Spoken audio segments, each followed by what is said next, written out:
Hey kids, it's time to get some SML podcast all up in that.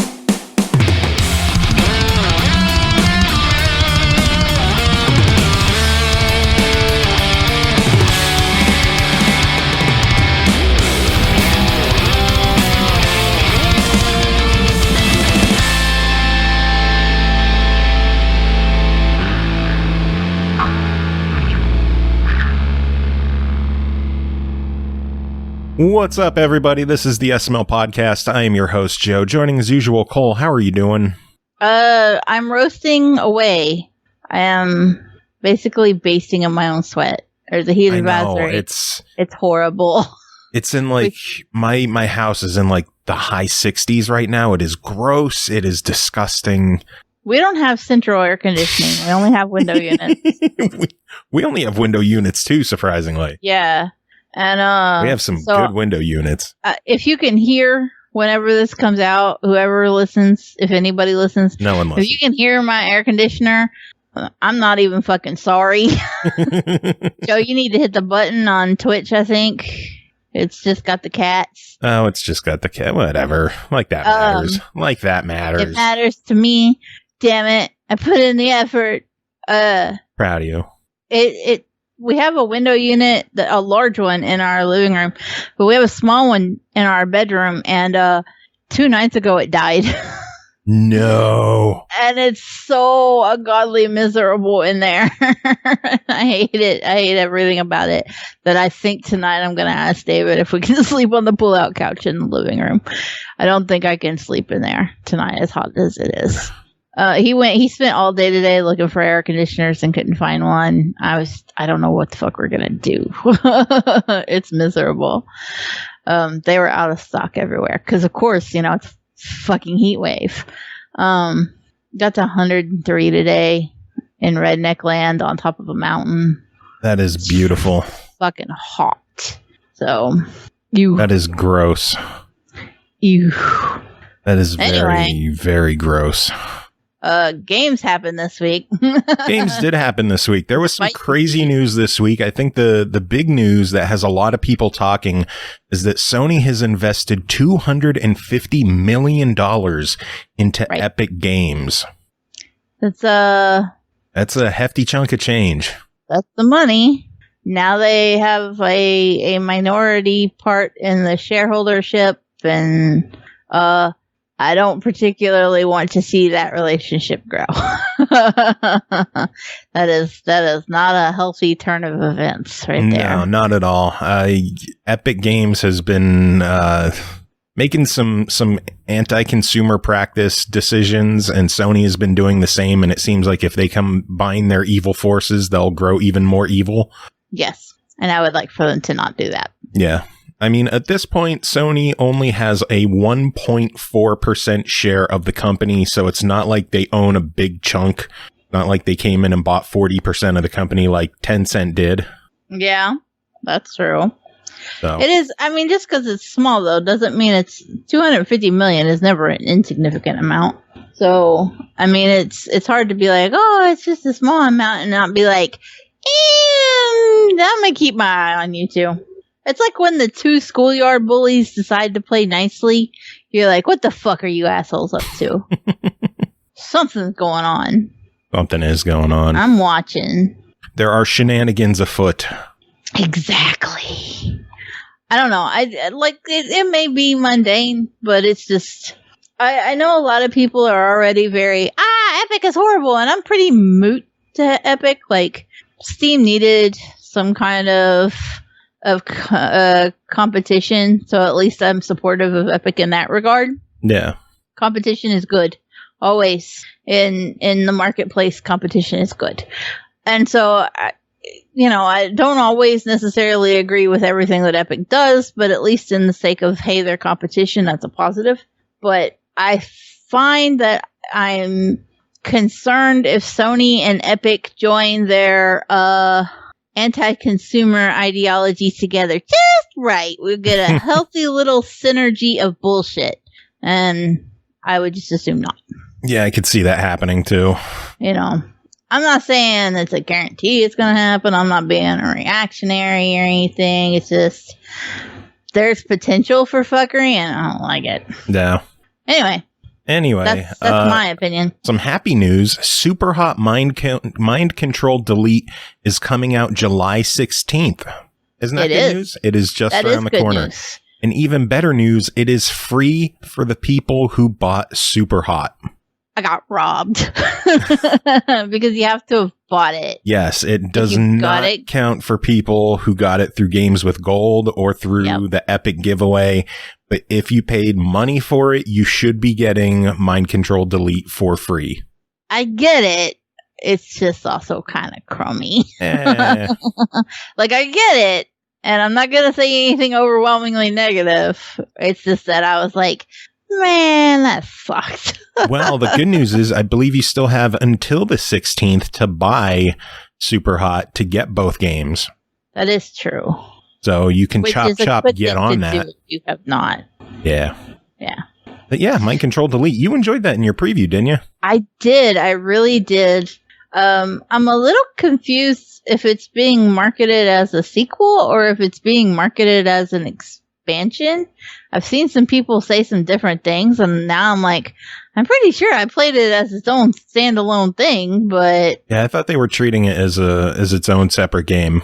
But there have definitely been some people refer to it as expansion, and I'm like, well, fuck, what was it? I don't know. I played it as its own shit, but okay. I don't know. Either way, I had a good time with it. And that's what matters. It's true. That is what matters. Speaking about a series, the Crisis Trilogy is now on EA Access on Xbox One through backwards compatibility. Interesting. Yeah, the remasters are coming out, next month? Yes. Although I don't think EA has anything to do with those. Do they not? I don't think so. Who the fuck's doing it? I think it's just Crytek. Oh, weird. I just assumed that EA was involved in that. No, I think Crytek is self-publishing. I think that was the whole big deal is they got out of their deal with EA. Now they own their own shit. Okay. Unless I'm thinking of something different, I could very easily be thinking of a different studio and be completely wrong. That's very possible. Yeah. I don't know. Air Mech Arena on Xbox One and Xbox 360 are going to be shutting down to the dismay of Carnage. Yeah. Carnage might be the only person dismayed. I have not played either of them. Maybe I'll give them a go. The games will be up through September 6th, although in-game purchases are disabled starting today, so you can't spend any more money on the game, but you can still play them until the 6th of September, so maybe fire them up and get a few easy achievements. I don't know. Yeah. Carnage is calling it a twin-stick shooter RTS hybrid. If Carnage enjoyed it, then you know it had to have at least a couple easy achievements. Yeah. We'll get to easy achievements later, right? Yes. Yeah. No. Well, we'll get to that later, but no. Onward. New games are joining the Nintendo Switch Online library, with the NES getting The Immortal, which is a really fucking obscure RPG game. I was about to say, the fuck is this? Yeah. And they don't need to scrape the bottom of the barrel yet. There's only 60 games there. There's so many good ones that they haven't included yet. What's this going to? The Nintendo Switch Online. You know, the NES Online and the SNES Online apps that you could play on the Switch? Yeah. They're being added to that. Okay. You really need to explore your Switch more. Yeah. No. Yeah, it's a cool system. I'm sure it's lovely. And then the Super Nintendo side of things is getting Natsume Championship Wrestling, which, again, really obscure title. No clue why they're going with that. And then Donkey Kong Country, which, hey, a game people have heard of and know what it is. I would play that. Well, now you can. Well, not now, but I believe on the 16th. Okay. That is 15th, 16th, something like that. Next week. Sometime next week. It's fine. And that gives you a week to figure out how to actually use the Switch. I don't want to talk about the convoluted effort it took just to get my kid a Pokemon trade set up. It was hours. Oh, Jesus. Hours. Yeah, but next week you'll figure out the Switch. 2 weeks after that, though, oh man, we got some shit going on the 23rd. Do we? The Really? Xbox Series X game showcase will be happening July 23rd at noon Eastern, and then just 9 hours later, SML's turning 600. It's gonna be a wild day. Yeah, that's gonna be a fucking crazy day. Wild day. So much to talk about. Yeah, when they first announced that day, I'm like, are you fucking kidding me? You were like, keep the 23rd open. I was like, okay. And then now we have news to talk about. I'm going to run short of conversation topics, of course. No, not at all. You know. It's going to be a big one. What kind of news do you expect from that? I mean, I pretty much just expect them to show a shit ton of trailers. I think they might maybe be a teeny tiny, very small, itsy bitty chance where they're like, by the way, get your money ready. This is how much the Series X is going to cost. I think they might throw it in to throw people off, but it's also a very slim chance they do it. But it would be a little bit of a power move if they were like, we don't give a fuck how much PlayStation costs. Some big dick energy. This is what we cost. This is where we are. Give us your money. Series X $499, like, Series S $299. Eat our dicks. Yeah, I mean, you know, available now in stores. It would be badass if it was pre-order now. Someone from Target mentioned that their entire Xbox inventory has been discontinued, like console-wise. Wow. Which leads to people thinking either they're shoving out some new bundles and they're just getting rid of all the old stock. Could be. Or maybe there's a Saturn era surprise launch afoot. Do you know what happened with the Saturn? No. Yeah, I had Saturn. one of those too. Saturn E3, people expected Sega to come out and announce the price for the Saturn, which they did. And then they announced that it was in stores now. Oh. And like retail partners and developers are like, what the fuck are you talking about? It's in stores now. What is going on here? And it was a shit show for everybody involved. Oh, we don't want a shit show with the Series X. No, but a new era might call for a new tactic like a surprise launch.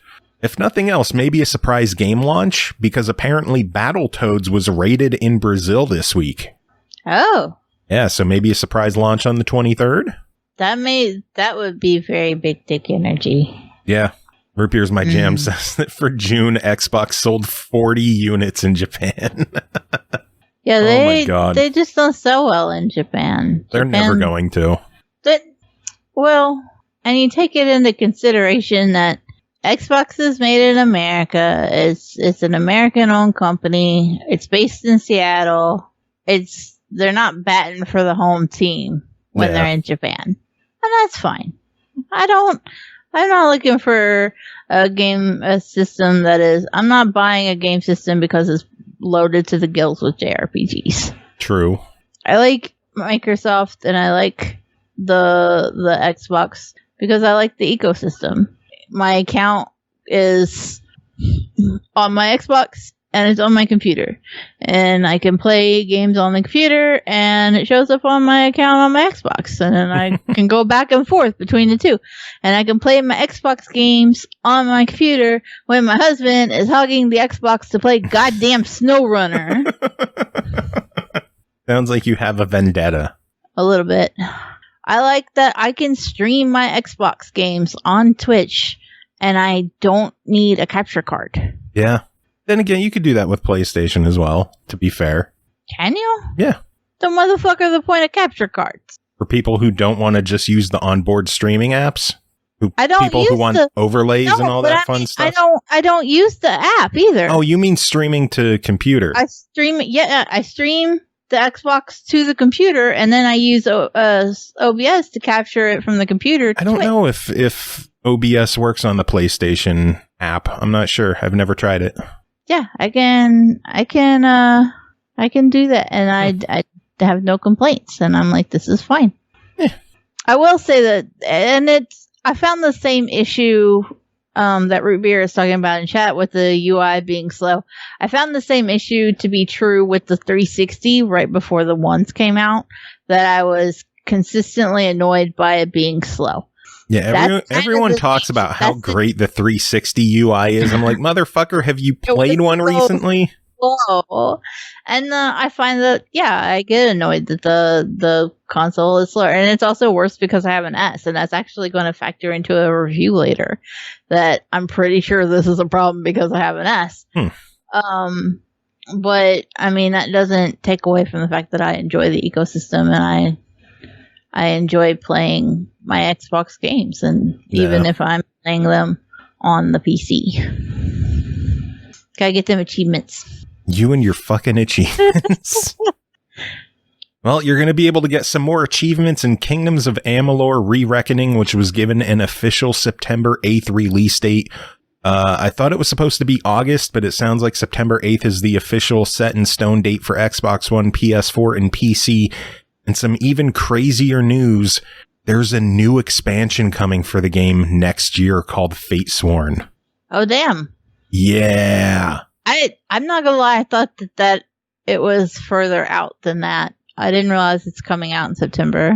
I thought, for some reason, I thought it was next year.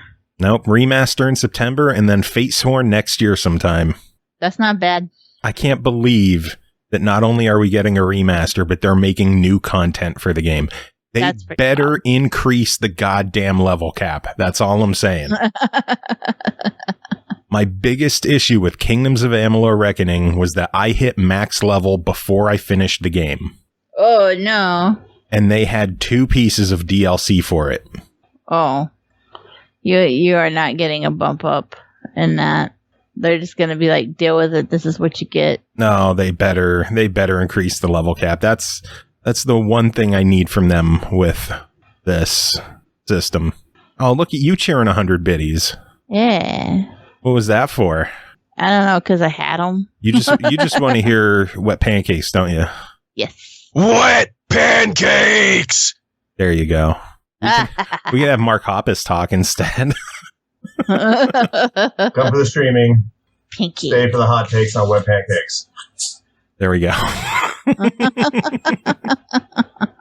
I can't believe we got fucking Mark Hoppus of Blink 182 to talk about wet pancakes on his stream. Carnage gets all the credit for introducing me to that whole situation, and yeah, we got him to talk about wet pancakes briefly. I also got him to answer a question on whether or not he's farted on stream, and he's like, oh, you get one shot and that's what you take? I'm like, it got your attention, right? All these people asking all these questions. He didn't answer a single one, but the fart question comes up and he, right there, I knew he would. Speaking of noises on stream, my chair's not squeaking when I move anymore. Oh, what'd you do? Oil it? No, I got a new chair. Oil it? I didn't oil it. I got a new chair. Ooh. Yeah. What'd you get? Fancy. It's the pink and white Halo series one from Amazon. Nice. It's like $150. Wasn't fancy, but it's fancy for me. It's pink and white, and it reclines, and it doesn't squeak when I fidget now, Yay. which is fantastic. Mine does. No more. I don't know if my mic's picking that up. I can hear it, yeah. I'm going to break my chair that way. There was a delay. Mafia Definitive Edition got bumped to September 25th, so it is no longer coming out in August. They said they wanted to polish it up. And given how their remaster of 2 kind of shit the bed, I could see they want to put more work into it. Makes sense. Yeah. No. I've never played Mafia. I'm not obliged to have an opinion there. But hey, if they want to polish it after the first or the last one bombed, then go for it. Yeah. Nacon announced Test Drive Unlimited Solar Crown, and that is being developed by KT Racing, Kyloton Racing. They're the ones who are known for the WRC series, the Isle of Man series, and V-Rally. So Test Drive Unlimited is coming back. No info on a date on when, but I would guess next year sometime maybe. Okay. Test Drive Unlimited was fun. I didn't play it. That was like online driving and racing way before Forza. Oh. And Burnout. Yeah, my pre-Forza experience with racing was Gran Turismo, oddly enough. So Yeah, that is weird. I played Gran Turismo, and I played it a lot, and like David would come get me to beat the races when he couldn't. Nice. But beyond that, like my foray into racing games is kind of hazy. I'm like, yeah, I'm not hyped one way or another. I'm very indifferent. Yeah. And I feel bad about that, but that's just where I am. Can't be psyched about everything. Yeah. I find I'm indifferent a lot more than I'd like to be. Well, are you indifferent about any of the games this week? Because it's about time. Are you ready to talk reviews? I guess I am. Shit. We're moving right along, aren't we? We are moving along, and I don't mind. Yeah. You ready for this? Speedrun strats. No, let's do it. All right. First game to talk about is called Hunting Simulator 2, developed by Neopica, published by Nacon, released June 30th on Xbox One and PS4 for $49.99. With your hunting dog by your side, explore the Texan desert and forests of Colorado and Europe as you track down 33 animal species. Choose your gear from over 160 official weapons, accessories, and clothing items, including Browning, Winchester, and Bushnell. Cole, tell us about Hunting Simulator 2. So this may come as a surprise to you. I need you to prepare yourself. Take a deep breath. I'm ready. I'm sitting down. This game is a hunting simulator. What?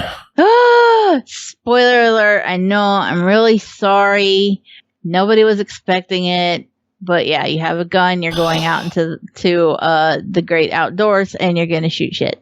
So before I get into literally anything else about the game, I have one pet peeve that I need to talk about. Okay?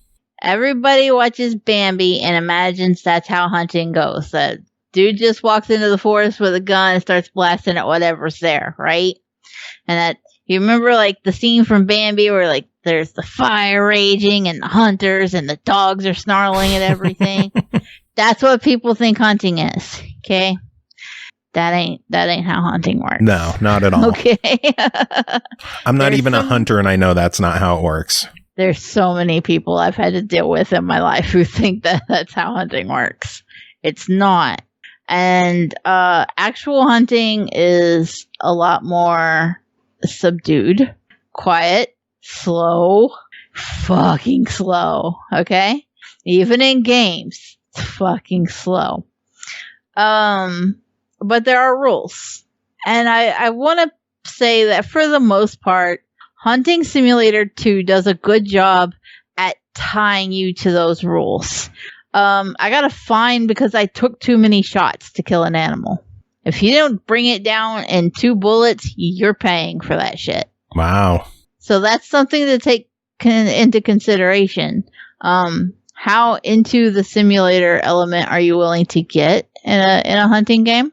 That said, I do have one major gripe. It's both a gripe and a pro to the game. You have a dog, okay? Okay. You actually have quite a few dogs. When you go out, you can take one of your companions with you.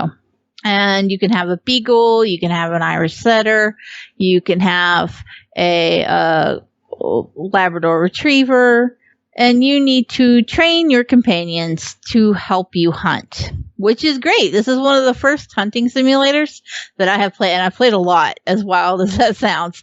I've played a lot of hunting simulators, but this is one of the first ones where, yeah, you get to take a dog with you, and you get to use the dog. But it's also so strict on so many rules. But with the dog, it doesn't matter what you're fucking hunting. You can have the dog with you, and the dog can help you hunt. This is my beef, because in the United States of America, it is illegal to hunt deer with a dog. You can't do it. It's a no-go. You can use them to hunt rabbits. You can use them to retrieve your ducks. You can use them, which is why we have retrievers. Spoiler alert. You can use them to hunt raccoons. You can use them to hunt foxes. There are animals that you can hunt with a dog, but deer, not one of them. Hunting Simulator doesn't give a fuck. You take your dog no matter where you're going and what you're hunting. Hunting for a cougar? You got your dog. Hunting for a boar? You got your dog. Hunting for a bear? You got your dog. You're not allowed to do that in real life. So I was kind of surprised that they're so strict about if you kill an animal with the wrong caliber weapon, you get a fine and you're not allowed to bag it. And if you can't bag it, you can't claim it, can't get paid for it, you can't pay for it, then you can't afford to buy new shit to go hunt other shit. Which is important. It's a big deal that it has all these staunch rules in place, and it's like, oh, you're going hunting for whitetail? Do you want your dog? And you're like, no. that's illegal. Fido has to stay at the house. I have to laugh because I named my dog Hamilton because, as I said, we were on a Hamilton kick this past week. Jesus. And so every time Dee's like, oh, what'd you name your dog? And I was like, I named him Hamilton, and there's a million things he hasn't done. And if anybody that's actually heard the song knows why that's funny. Because I had to train him to do shit. And it was hilarious. It was so funny. And they was just like, you planned that joke all day, didn't you? And I was like, yes, I fucking did. Oh my God. His name is Alexander Hamilton. And it was funny. And I'm proud of it. So, Hunting Simulator 2. Yes. Anyway, I think it's great. If anybody's concerned, yes, you can pet the dog. You can also now that song is stuck in Lightspeed's head, and he's got to go listen to it again. Worth it. But yeah, you can pet the dog, and you actually need to pet the dog and give it praise to train it. The more that you train the dog by praising it, the more it learns that going out and finding tracks, finding prey, retrieving things for you, the more it goes, oh, that's the good shit to do. And the AI actually learns in real time and becomes a better hunting companion. Which is great, except you shouldn't be allowed to use it when you're hunting deer. Get over it, Cole. Just get over it. Great variety of weapons, great variety of items that you can purchase. Do have one beef, and that is you can hunt turkey. The turkey are there. Also, there are no turkey calls. If you're familiar with hunting, you know that you can use a call to call in animals to come toward you. The turkey are out there. They fly around. You can kill them. You can bag them. You can claim them. You can even have them as a trophy in your lodge. But you can't get a turkey call to help you do it. Very weird quirk there. There is a fast travel system between tents, which is helpful because some of the maps, there are 6 different maps in 3 different areas, and they are good size. As you explore, you find all the different hunting towers and blinds that you can use as well. Unlike, say, the Hunter Call of the Wild, where like you can put those things in your backpack and take them with you and set them up wherever you want, they are already just on the map, and you can just interact with them. There are no vehicles either, so if you're familiar with Call of the Wild and you're like, oh, I'm just going to hop on a 4-wheeler and go across the map to where I want, no, you're not. You're hoofing it, and you will run out of stamina. And your dog may earn extra stamina, but you, sir, do not. That dog can keep on going whether you like it or not. I do wish that there was a little more of a heads up when you start to play the game. I'm gonna snitch on myself here because I did a dumb. What'd you do? You have to buy your hunting licenses, and you can buy as many licenses as you want forever, how much you want to hunt. But you, like I said, you know how the game will fuss at you if you kill something with the wrong caliber gun? Yeah. You don't get to start out with like a loadout. It will start you with one gun, no scope, no nothing else. No scope, no scent block, no lures, nothing. I just kind of assumed that Hunting Simulator was like every other hunting game, and you would have a basic loadout. And I found out when I was face to face with a cougar that you do not. And I wasn't allowed to shoot the cougar. Oh, God. Did it eat your face? No, It ran away, thankfully. I will say I was very grateful that this was not more like Call of the Wild in the moment, because in Call of the Wild, the animals can fucking kill you. Oh, Jesus. And I was grateful to find out that these just get spooked and run off, even the cougars. And I was like, that was a scary lesson to learn there. That I could not, in fact, just like have a full-on loadout to deal with from the start, because I spent all 5,000 of my starting money on hunting licenses because I didn't know that I needed to buy other shit. So, I mean, the initial tutorial is great for get in there, do this, kill this, bag that, claim it. But it would have been nice to have been like, hey, dumbass, that's a lot of hunting licenses you're buying. You might want to slow down. Slow your roll and buy a weapon or two. There's no point in buying the cougar license if you don't have a gun that you're allowed to shoot a cougar with.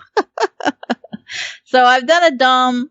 It'll take me a while to rectify that. And it just is what it is. But I'm committed to it because I'm not letting go of Hamilton. He's still got a million things to do. $50, make your decision, because you're just pissing me off at this point. I'm gonna go with a really recommended try it for it. I would be more inclined to give it a buy it if it were a little more fleshed out and had some of the quality of life improvements that I've gotten used to playing other games of the same genre.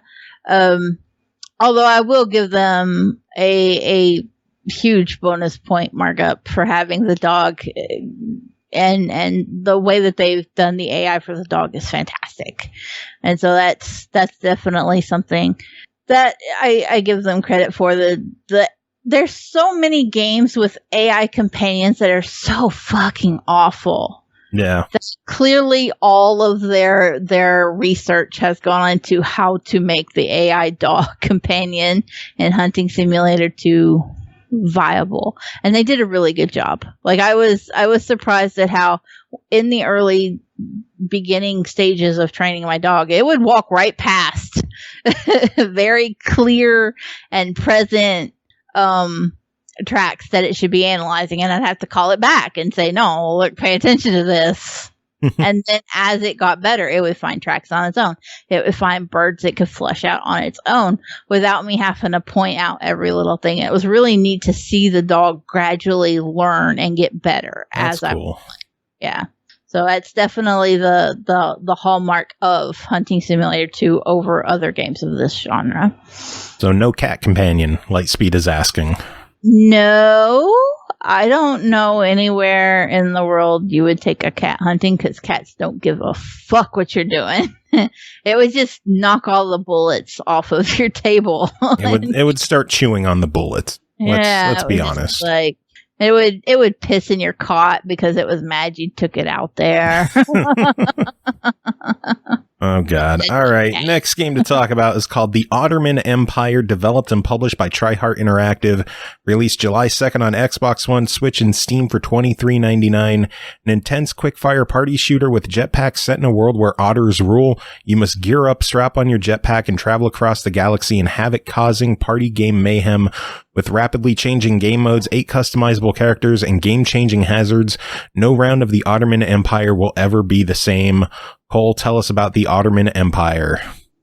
You know how I said earlier that I would be fussing about the Xbox One S having an effect on a game? Yes. This is it. And I was incredibly disappointed by it. Huh. When I saw the trailer and the screenshots and everything for Otterman Empire, and I was like, oh, that looks something that I'd have a great time playing with the kids with. It's a party shooter. It is local, and so if there's online, we sure shouldn't find it. But no, they are working on online for it. They are working on it. It's not available now. This is the one you were telling me that was in the future. Yeah. So that's what happened. I mixed that up. I was like, I know he said one of the games that I was reviewing has multiplayer in the future. Anyway, but I had really big plans for sitting down and playing Otterman Empire with the kids. We loaded it up. Looked pretty good. Not quite as good as what I had seen in screenshots. Then we started to play. And woo boy, everything was hyper blown out. Everything suffers from screen tearing. There's this weird janky outline around all of the characters that is definitely not there in any of the screenshots. I tried uninstalling the game. I tried reinstalling the game. I tried messing with settings. There's nothing that I could do to make the game look on my Xbox the way all of the screenshots and stuff looked on Steam. I don't know what the deal is, but it's clearly not looking like it should. No. So incredibly disappointed as far as that goes. Gameplay-wise, everything is super fast. There is a tutorial, and it doesn't really explain as much as it could.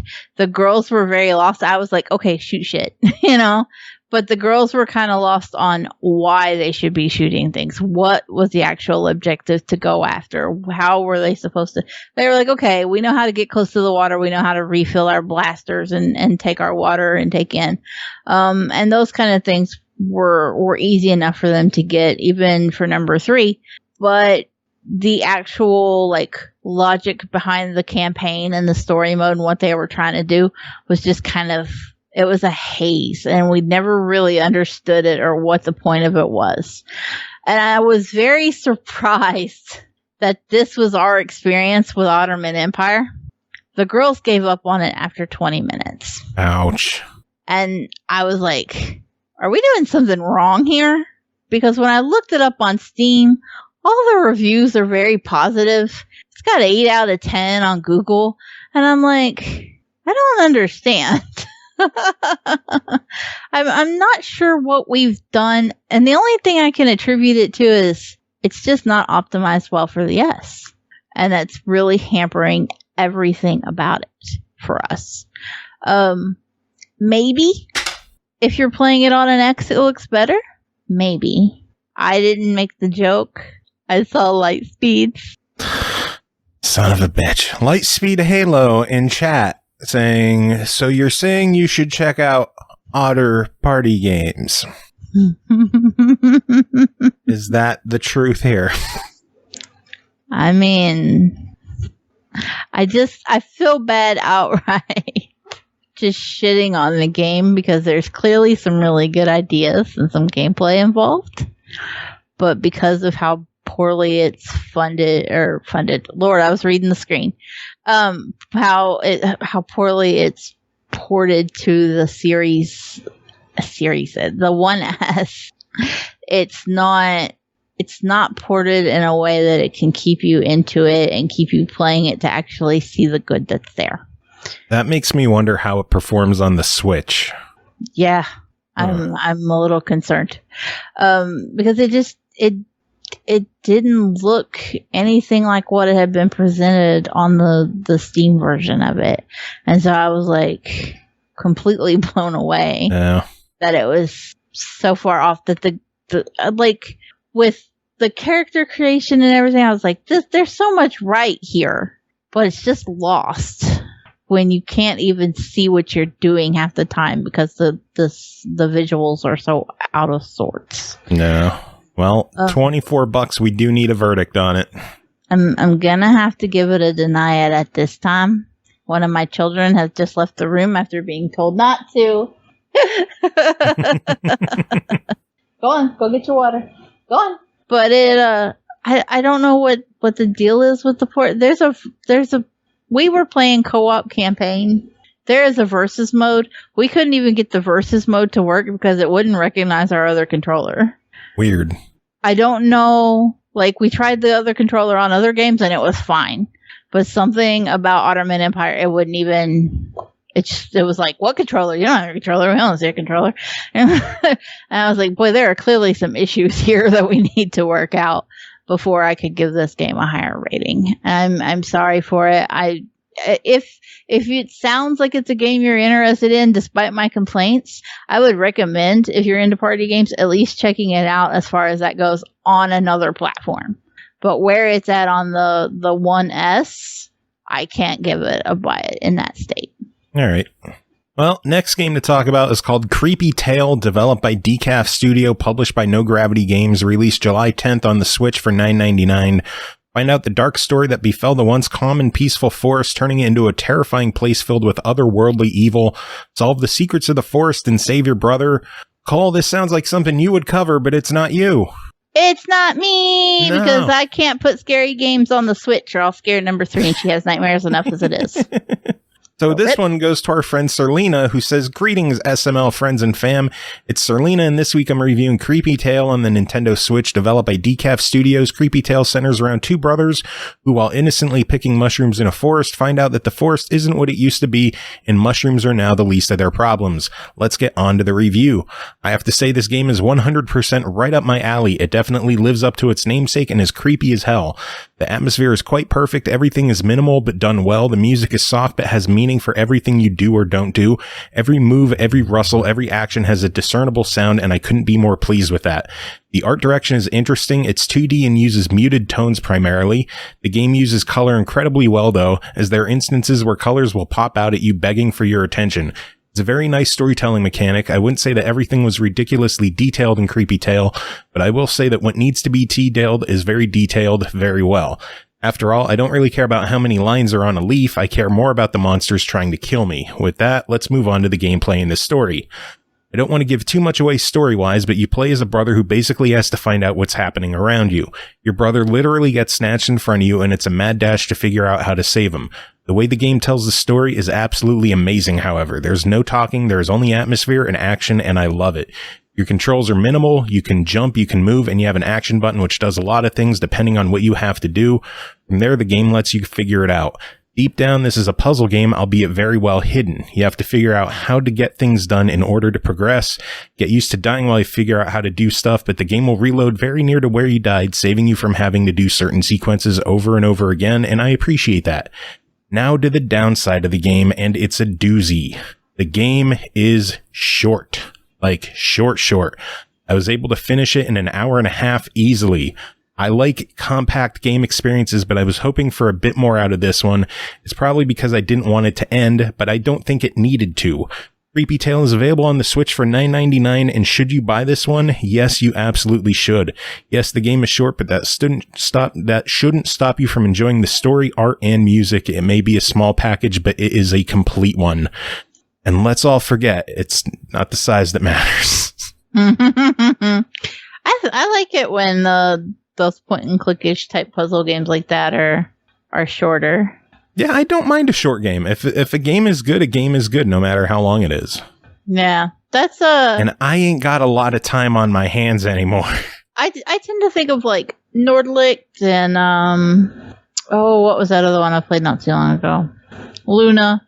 They tend to all be on the shorter side. Usually in the 1.5 to 2.5 hour range is about right for that kind of game. Yeah. Speaking of short games, next one to talk about is called RoboZaro, developed by Frozen Flame Interactive, published by East Asia Soft, released July 8th on Nintendo Switch, Xbox One, and PS4 for $6.99. RoboZaro is a physics-based 2D action game where robots BO3 and O Ramatron embark on an epic quest through the outskirts, underbelly, and rooftops of Mech Angelis to uncover the mystery surrounding the disappearance of Dr. Zaro. Cole, tell us about this one. I forgot that there was a story to this game. It's a 2D game, not a little puzzly, not necessarily a shoot 'em up, but it does have some shooting elements to it. You play as a robot, and I went into it thinking, okay, this is an East Asia Soft game. I'm gonna knock it out in like 30 minutes and be done. You could, in theory, knocked the game out in 30 minutes. Let me just tell you that I sucked and couldn't do it. I think the average going rate for Robozaro is like 60 minutes. I ain't did that either. I've beat one boss and I'm fumbling around like a fool because the game isn't exactly the most responsive. And sometimes you have to be a little quick with how you fire certain weapons and choosing between the weapons that you can pick up and add to your robot dynamically. Yeah. And I'm not exactly the fastest at it. I've had a little bit of a disadvantage. I fucked up my arm a couple days ago. I've been in a flare and I lost control of 3 fingers for a couple days. As is wont to happen when you have rheumatoid disease. That kind of shit just happens. And so I think that may have made the fact that I was trying to play Robozaro a little worse because I was like, it's an easy game. I'm going to knock it out. It doesn't matter that I only have a few fingers right now. And it was a little more difficult than I was anticipating. The story is super quirky. I couldn't repeat it if I had to. It wasn't something that overwhelmingly hangs with you. It's one of those narratives that you're like, yeah, that's an excuse to have a robot go do weird shit. It's quirky and it was amusing in the moment when I was playing it. It's one of those that's like, yeah, I remember laughing at a couple of the jokes, but it's not something that, 3 years from now you're going to be like, oh my God, I played that game and it just had the best story. It's not going to hang with you like that, but It's also kind of not meant to, and that's okay. It's amusing when you're in it and you're in the moment and you're playing with it.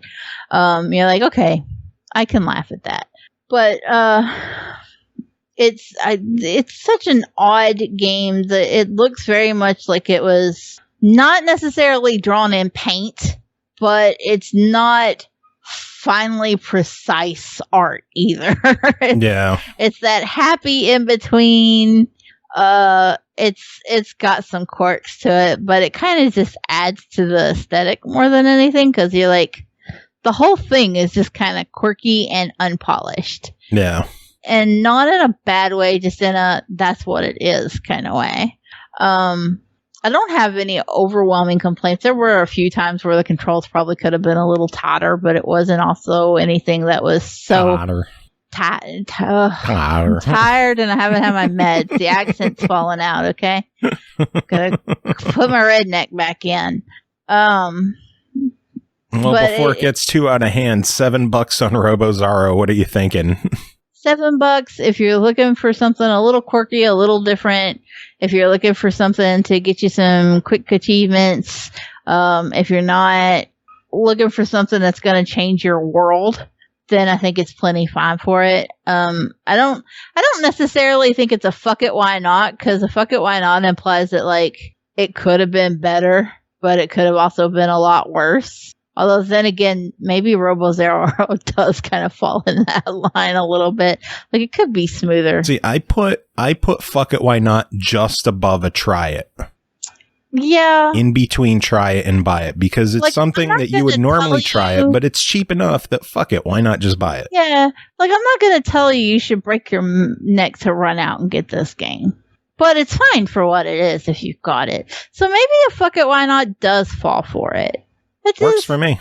Yeah, I'm good with that. It's a little better than a try it. I laughed at it, but it's also could use a little bit of sanding on the rough edges. So yeah, fuck it, why not?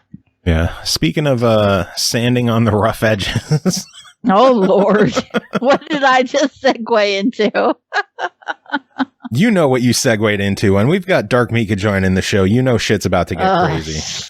So we got the splinters. Those aren't rough edges. Those are splinters. Aki, how are you doing? Pretty good. Hi, Aki. Hello. How goes it? How's your week? Pretty good. I got in a fight stick, which has allowed me to turbo my controller, which is fantastic. Well, you're about to get so many achievements. Yeah, I've finally managed to finish Mosaic, a game that I reviewed a couple months ago, I think. I'm jealous. Yeah. Well, they're not expensive. Managed to grab. Yeah, this thing cost me with taxes and shipping and all that. It was like $62. No, not bad. Okay. Yeah, that's about like a normal controller, I guess. Yeah, there weren't very many left, so I was like, yeah, I might want to get that, because there's only 18 left at that point. I was Link like, us. oh. Link us. We'll check it out. Yeah. Okay. But while we're waiting, you got 2 games to talk about. Are you ready to get into these? Sure. All right, the first one is normal. It's called The Great Perhaps, developed by Caligari Games, published by Dragius Games, released July 10th on Xbox One, Switch, and PS4 for $9.99. Time travel puzzle game about an astronaut returning to Earth destroyed by natural cataclysms. Aki, tell us about The Great Perhaps. Okay, this is a side-scrolling, effectively kind of a point-and-click almost, where you play as a Russian cosmonaut. At least I'm pretty sure it is. The whole world has just suddenly gone dark, and you've lost all communications with the Earth. So you decide to go to sleep for 100 years in cryosleep because reasons, I guess. They don't really explain why he immediately just chooses to go to sleep and then just is kept asleep for 100 years. It doesn't really explain that. It is what it fucking is. And then he wakes up and he's like, okay, I need to go down to Earth and figure out what the fuck's happened. So he goes to Earth and some fucky shit has happened. Everything. Fucky shit. Yes. What in fact is fucky shit? Well, in this case, 'cause it always changes depending on what fucky shit you're talking about. In this one, the entire planet has effectively died. Plants. He talks as though plants are coming back and taking everything over, but they all look dead as shit too. But he's able to find one single living life form within like 100-mile radius or something, and then proceeds to find more life forms because, great scanning technology. And he ends up finding this lantern. They don't explain anything about the lantern. For some reason, you're able to see back in time with it and even transport to the past with it and then back to current time. Never explained where it came from, how it was made, what the fuck it is. Nothing. It just exists. That's 90% of this game, really. It just exists. It's some weird shit. So you're trying to just get... you're trying to figure out what happened and to get back to your home, which thankfully wasn't too far away. So you landed pretty good. And you have to constantly just switch between current time and the past in order to get keys and solve issues, because you can actually pick up things in current time, and when you transport to the past, you can drop them, and they exist in the past and not in the present, or vice versa. So it's pretty interesting. Time travel in games always messes with me. Yeah. I don't like it in movies and stories either. I'm just not a fan of time travel as a concept. Yeah. Thankfully, if it's not exactly for you, it's not too bad. The game takes about 3 hours to 100%. That's not bad.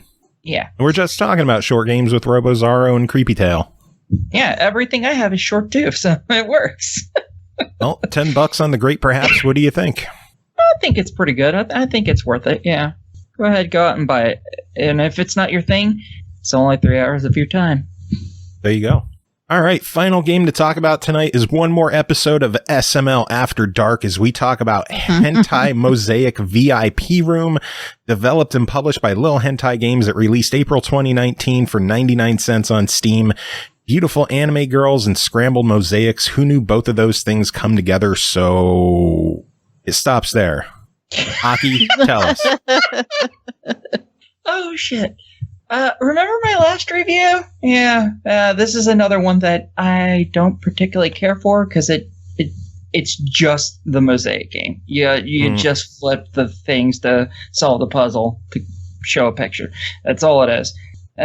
They took away all the tattooed girls and have added some animal girls, so I am for that.